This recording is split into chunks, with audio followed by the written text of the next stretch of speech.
Zig Ziglar. Inspiring true performance. Let me share with you a true story out of my notebook of life. A number of years ago, got an incredible letter from a gentleman in Toronto with a substantial check in it. He said, my friend Steve Walker is following the wrong role model. He's working himself to death. His family is falling apart. His health is in danger. And he's modeling himself out of his boss. And he trusts you and respects you. If you will give us 1 hour, I will fly him to Dallas and give you this check. Wouldn't you love to have a friend like that? I sent the check back and I said, come on down. Steve and I had quite a little talk.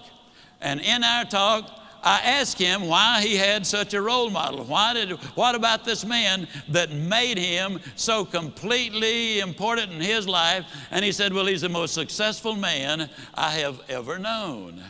And I said, well, Steve, what do you call success? Now, it took several minutes for him to go down the list. But the interesting thing is, though they're not in the same order that I have put them, or we list them now, these are the 8 things that he said he really considered to be successful. If a man was happy and healthy and at least reasonably prosperous and secure, if he had friends and peace of mind and good family relationship and the hope that the future is going to be better, he said, I'd consider that man as successful. Now I'm going to really encourage you to take some notes right here. And all I want you to do, and you'll be the only one that'll see it, somewhere right as I go down the list, write whether you get a plus on that one or a minus on that one. You'll be the only one to see it, but it might be an eye-opener. You see, most people never dare to evaluate really where they are. And you got to know where you are before you can really determine your chances of getting what you really want out of life. And so I said to Steve, I said, I understand that your boss is very important to you. You consider him to be successful. When he finally got through with the identification, as I said earlier, these were the 8 things that he said, I think that's important for success, to measure success. I said, well, Steve, let me ask you now, as far as happy is concerned, tell me, how happy is your boss? He said, oh, I don't think he's happy at all. I said, why not? He said, well, I've never heard him laugh, and he seldom smiles, and besides that, he's got ulcers. I said, well, do I give him a plus or a minus? He said, oh, you give him a minus. Please grade yourself as we go. This is so important for you. Then I said, that also tells me something about his health if he's got those ulcers. Do I give him a plus or a minus? He said, you give him a minus. I said, that also says something, Steve, about his peace of mind, because you don't get ulcers because of what you eat, but what's eating you. I said, do we give him a plus or a minus? He said, we give him a minus.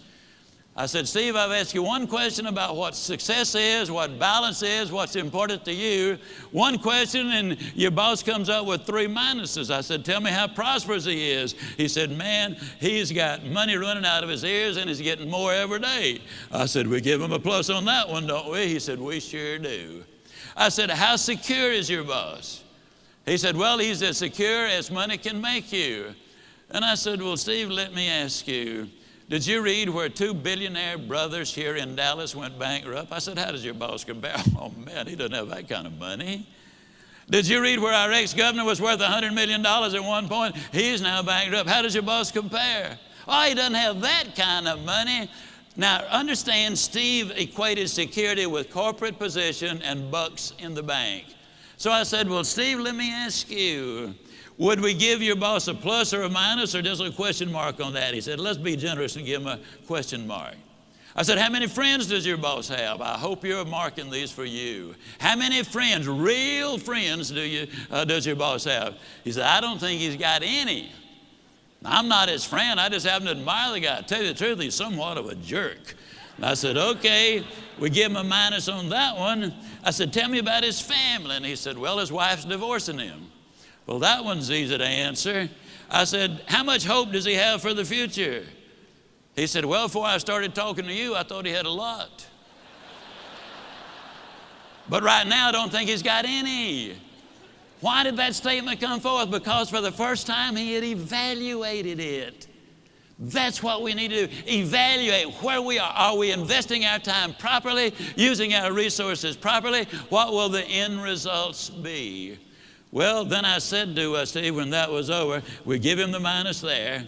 I said, Steve, of the 8 things that you consider marks of success, he gets 1, 2, 3, 4, 5, 6 minuses. He gets 1 plus and 1 question mark.